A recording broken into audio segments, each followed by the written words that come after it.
2011 সালের দিকে বা তার পরবর্তীতে আমরা অনেক লাশ আমরা দেখেছি নদীতে ভেসে যেতে। আইন শৃঙ্খলা রক্ষাকারী বাহিনী, গোয়েন্দা সংস্থাগুলি এই ধরনের ঘটনার সাথে যুক্ত ছিল। এই যে নদীতে লাশ ভেসে যাওয়া বা লাশ পাওয়া, এর সংখ্যা কিন্তু কমেনি, বরং বেড়েছে। সাম্প্রতিককালের যে ডেড বডিগুলি, সেগুলিতে দু একটি ছাড়া অধিকাংশ ক্ষেত্রেই দেখা গেছে যে তারা হত্যাকাণ্ডের শিকার হলেও বুলেট বিদ্ধ না। প্রতিরোধের ক্ষেত্রে তেমন ভূমিকা আমরা লক্ষ্য করছি না। তার একটা যথেষ্ট বড় প্রমাণ হচ্ছে এতগুলো লাশ খুলনা বা ঢাকায় পাওয়া।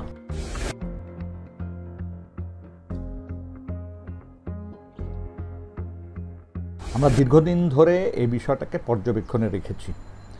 আমরা বেশ কিছুদিন ধরে লক্ষ্য করছি যে, বেশ কিছুদিন বলতে কয়েক বছর আমরা লক্ষ্য করছি, সেই 11 সাল বা তারও আগ থেকে, যে লাশ ভেসে নদীতে ভেসে যাচ্ছে, ভেসে আসছে, ভেসে কোথাও আটকে যাচ্ছে।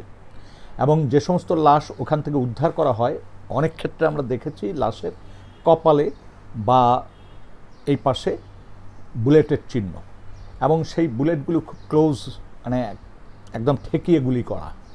এবং কোনো ক্ষেত্রে আমরা লাশ দেখেছি পেট চিরা ফেলানো। এবং তারপরেও ভাগ্যক্রমে হয়তো দু একটা লাশ ভেসে আসছে।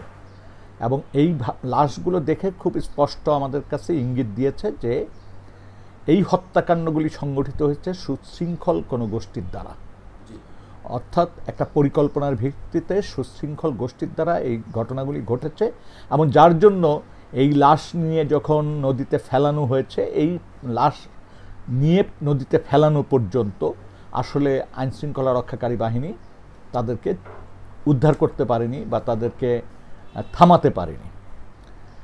পরবর্তীতে আমরা বিভিন্ন ঘটনাক্রমে যে জিনিসগুলো আমাদের কাছে এসছে, যে সমস্ত সাক্ষী দিয়েছে জীবিত যারা বা ওই রকম পর্যায় থেকে যারা ফিরে এসছেন, তাদের সাক্ষ্যে একটা জিনিস খুব স্পষ্ট, যে আমাদের দেশে আইন শৃঙ্খলা রক্ষাকারী বাহিনী, গোয়েন্দা সংস্থাগুলি এই ধরনের ঘটনার সাথে যুক্ত ছিল এবং মানুষকে দীর্ঘদিন আটকে রেখে বা অল্প সময় আটকে রেখে যখন সিদ্ধান্ত নিত তাকে হত্যা করা হবে, তাকে বিষ প্রয়োগ করে হোক আর গুলি করে হোক হত্যা করে পেট চিরে নদীতে ফেলে দেওয়া। এবং এটা কখনো ব্রিজের উপর থেকে ফেলে দেওয়া, কখনো নৌকায় নিয়ে মাঝ নদীতে নিয়ে ফেলে দেওয়া।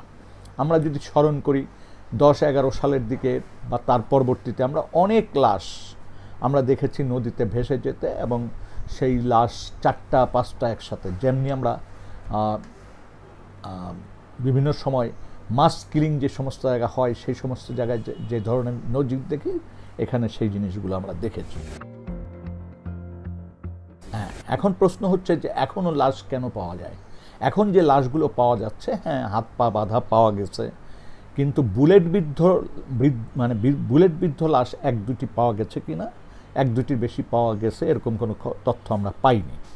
এখন প্রশ্ন হচ্ছে, এখন যে পর্যবেক্ষণে আছে সেই জায়গাতে আমরা এখন পর্যন্ত নিশ্চিত করে বলা যাবে না যে এটি শুধুমাত্র অপরাধীরা করছে, মানে শুধুমাত্র বেসরকারি লোকরা খুন খারাপি করছে না, এইটার সাথেও আইন শৃঙ্খলা রক্ষাকারী বাহিনী নূতনভাবে বুলেট না ব্যবহার করে করছে, এইটা বলার সময় এখনও আসেনি।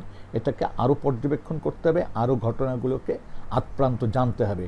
কারণ কারা এই ধরনের ঘটনার সাথে শিকার, তাদের ব্যাকগ্রাউন্ডটা কী, এবং তাদেরকে কারা উঠিয়ে নিল বা তাদেরকে এই পরিণতি কেন ভোগ করতে হলো, এই জিনিসগুলি আসলে সন্দেহের উদ্রেক আছে।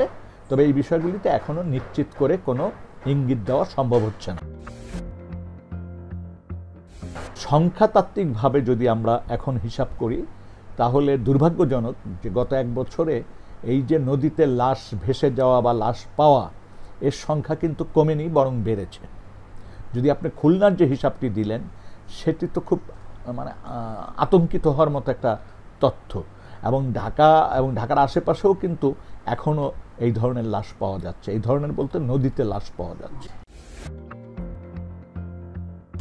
এইটার একটা বড় অংশ, আমরা এখনও ক্লোজ অবজারভেশনে যেতে পারিনি, তবে এদের একটা বড় অংশ হত্যাকাণ্ডের শিকার হওয়ারই সম্ভাবনা বেশি। নদীতে দুর্ঘটনাজনিত কারণে যে মৃত্যুগুলি হয়, সেগুলোর সংখ্যা খুব কম, এবং সেগুলি কিন্তু তাৎক্ষণিকভাবে উদ্ধার করা হয় লাশ। কিন্তু এই যে ভেসে যায়, এগুলি আপনারা যদি এগুলি একটু খেয়াল করবেন, তাহলে দেখবেন যে কোনো অপরাধী গোষ্ঠী দ্বারা এরা হত্যাকাণ্ডের শিকার হয়েছে। আবারও বলছি, আগে যেমন হত্যাকাণ্ডে অস্ত্রের ব্যবহার আমরা দেখছি, সাম্প্রতিককালের যে ডেড বডিগুলি সেগুলিতে খুব দু একটি ছাড়া অধিকাংশ ক্ষেত্রেই দেখা গেছে যে তারা হত্যাকাণ্ডের শিকার হলেও বুলেট বিদ্ধ না। তো কিন্তু সন্দেহ করার যথেষ্ট কারণ আছে যে কোনো সংঘবদ্ধ গোষ্ঠী, কোনো সুশৃঙ্খল গোষ্ঠী এই ধরনের ঘটনার সাথে আবার জড়িয়ে পড়ছে কিনা। দেখেন, টার্গেট তো থাকে সবসময় অপোজিশন, এটা হচ্ছে মূল টার্গেট। এবং আরেকটা টার্গেট ছিল, একটা হচ্ছে অপোজিশন মানে পলিটিক্যাল পার্টি অথবা আমার মতের সাথে যারা মিলছে না, যে আমার সমালোচনা করছে তারা এটা শিকার হচ্ছেন। আর একটি গোষ্ঠী ছিল যারা একটু উগ্রতার পক্ষে ছিল বা ধর্মীয় উগ্রবাদী গোষ্ঠীর সাথে যুক্ত, সরাসরি যুক্ত ছিল, তাদেরকেও এই ধরনের হত্যাকাণ্ডের শিকার হতে দেখেছি আমরা। দুটো জিনিসই দুর্বলতা আমরা লক্ষ্য করছি। একটা হচ্ছে প্রতিরোধের ক্ষেত্রে তেমন ভূমিকা আমরা লক্ষ্য করছি না। তার একটা যথেষ্ট বড় প্রমাণ হচ্ছে এতগুলো লাশ খুলনা বা ঢাকায় পাওয়া, এটা তো ইঙ্গিত দিচ্ছে যে এটা প্রতিরোধ করা যাচ্ছে না বা করার ইচ্ছা ক্ষেত্রে ত্রুটি আছে, দুর্বলতা আছে। আরেকটি বিষয় হচ্ছে যে এই ঘটনার পরে, লাশ উদ্ধারের পরে গত 20 বছর যদি আপনি হিসাব করেন বা 15 বছরের হিসাব নেন বা 16-17 বছর হিসাব করেন, লাশ উদ্ধারের পরে এই যে অজ্ঞাতনামা বা নাম জানা গেল, সেইটা নিয়ে যে একটা তদন্ত, সুষ্ঠু তদন্ত করা, সেই ক্ষেত্রে যথেষ্ট ঘাটতি আছে। এবং সেই ক্ষেত্রে ঘাটতি আছে বলেই কিন্তু এই ধরনের অপরাধীরা অপরাধ করে পার পেয়ে যাচ্ছে। এবং যদি ধরেন গত 13-14 বছর বা 15 বছরের আগে যে ঘটনাগুলি ঘটছে সেগুলি যদি যথাযথ তদন্ত করে ঘটনা উদ্ঘাটন করা যেত, তাহলে কিন্তু পরবর্তী হত্যাকাণ্ডগুলি হয়তো কমে যেত। এবং এখনও যে ঘটনাগুলি ঘটছে সেটা সঠিক তদন্ত করে যদি চিহ্নিত করা যেত অপরাধীদের, তাহলে অবশ্যই এই সংখ্যা কমে যেত। কিন্তু দুর্ভাগ্যজনক যে এখন পর্যন্ত আইনশৃঙ্খলা রক্ষাকারী বাহিনীর তেমন উদ্যোগ লক্ষ্য করা যায় না। বিশেষ করে অজ্ঞাতনামা লাশ হলে তো তাদের এই ক্ষেত্রে এক ধরনের অনীহাও থাকে, দুর্বলতা থাকে। আর বিশেষ করে নদীতে যে লাশগুলো পাওয়া যায় তাদের কিন্তু একটা বড় অংশের চেহারা বিকৃত হয়ে যায়, ফুলে যায়, তারপর মাছে খায়, বিভিন্ন সামুদ্রিক জীব খায়, বিভিন্ন কারণে লাশ পচে গলে দেখা যায় যে এমনভাবে সেই লাশটি উদ্ধার হয়েছে যে তার মুখাবয়ব চেনা যাচ্ছে না, শরীর চেনা যাচ্ছে না। এবং যেভাবে তারপরেও এটার যে চেষ্টাটা করা, সেই চেষ্টাটা কিন্তু আইনশৃঙ্খলা রক্ষাকারী বাহিনী তাদেরকে শনাক্ত করা বা কারা অপরাধ করেছে তাদেরকে শনাক্ত করা, এই চেষ্টাটি এই ভেসে যাওয়া লাশের ব্যাপারে নেই। আর নৌ পুলিশের তো সক্ষমতার যথেষ্ট ঘাটতি রয়েছে। দেখেন, আগে ভাগেই তো এটা বলা কঠিন, কারণ কী ধরনের হত্যাকাণ্ড এগুলি সংগঠিত হচ্ছে সেটা যতক্ষণ পর্যন্ত স্পষ্ট করা না যায় ততক্ষণ পর্যন্ত বিচার বহির্ভূত হত্যাকাণ্ড বলার সুযোগ কম। এটা আইনশৃঙ্খলা পরিস্থিতির দুর্বলতার দিকই চিহ্নিত করে। কারণ আইনশৃঙ্খলা পরিস্থিতি যদি ভালো থাকে, ভালো হয়, তাহলে কিন্তু এই ঢাকা বা ঢাকার পার্শ্ববর্তী বা অন্যান্য জেলায় এত লাশ কিন্তু 9 মাস 1 বছরে উদ্ধার হওয়ার কথা না, এত লাশ হওয়ার কথা না। মানুষ দুর্ঘটনায় পড়লে 2-1 জন পড়তে পারে, বা বড় ধরনের লঞ্চ দুর্ঘটনায় আমরা দেখেছি সেটা একবারই হয়তো অনেক লাশ উদ্ধার হয়ে যায়। কিন্তু এই যে থেকে 2 দিন 3 দিন পর পর যে লাশ, এবং অনেক ক্ষেত্রেই লাশ হাত পা বাঁধা থাকে, অনেক সময় মুখ বাঁধা থাকে, এই যে লাশগুলি উদ্ধার হচ্ছে, 15 বছরের যে ঘটনা সেটা তো আমরা খুব স্পষ্টই বুঝতে পারি যে আইনশৃঙ্খলা রক্ষাকারী বাহিনীকে চিহ্নিত করা গেছে। এখন সন্দেহ করা যায়, কিন্তু এখনো চিহ্নিত করার সুযোগ নেই।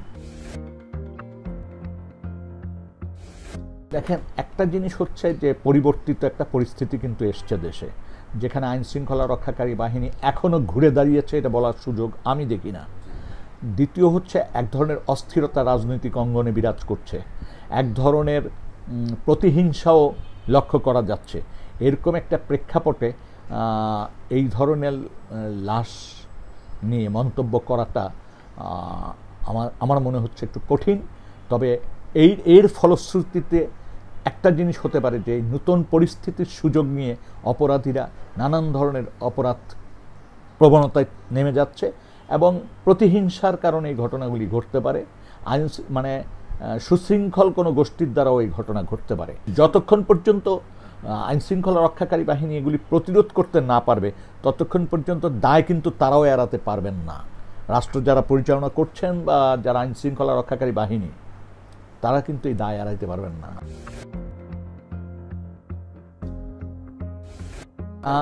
এখন পর্যন্ত সেইটা গ্রহণযোগ্যতা পাবে না, কারণ বর্ষাকালের ব্যাপারে যেটা হয় যে বর্ষায় বাচ্চা কাচ্চা বা সাঁতার জানে না এমন মানুষের মৃত্যুর সংখ্যা বাড়তে পারে, কিন্তু এখন যে অবস্থায় আমরা লাশ দেখছি সেটার সাথে এই বক্তব্যকে মেনে নেওয়ার সুযোগ খুব কম।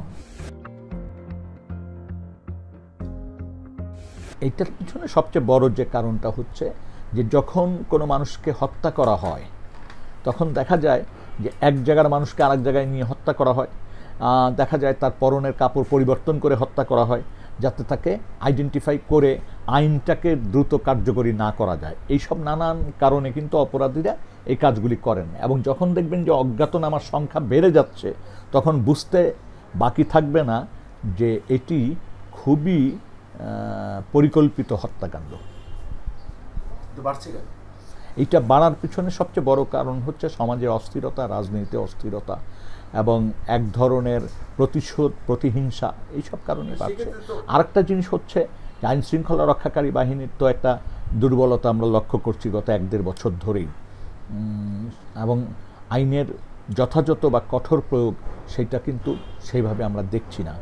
ফলে আর মব জাস্টিসের নামে যে একটা অস্থিরতা তৈরি হয়েছে, অর্থাৎ মব তৈরি করা, সন্ত্রাস তৈরি করা এবং তার মধ্য দিয়ে একটা পরিবেশ তৈরি করা, এইটা কিন্তু এখনও যে বন্ধ হয়েছে এটা বলার সুযোগ নেই। আর প্রতিহিংসা পরায়ণতা তো আছে। আরেকটা জিনিস সতর্কতার সাথে আমাদের বিবেচনায় রাখতে হবে যে বর্তমান পরিস্থিতির সুযোগ নানান মহল, নানান গোষ্ঠী নিতে পারে এবং সমাজের অস্থিরতাটাকে বৃদ্ধি করার চেষ্টা হতে পারে, এবং তার মধ্য দিয়ে অনেকের রাজনৈতিক আকাঙ্ক্ষা পূরণের একটা বাসনাও থাকতে পারে।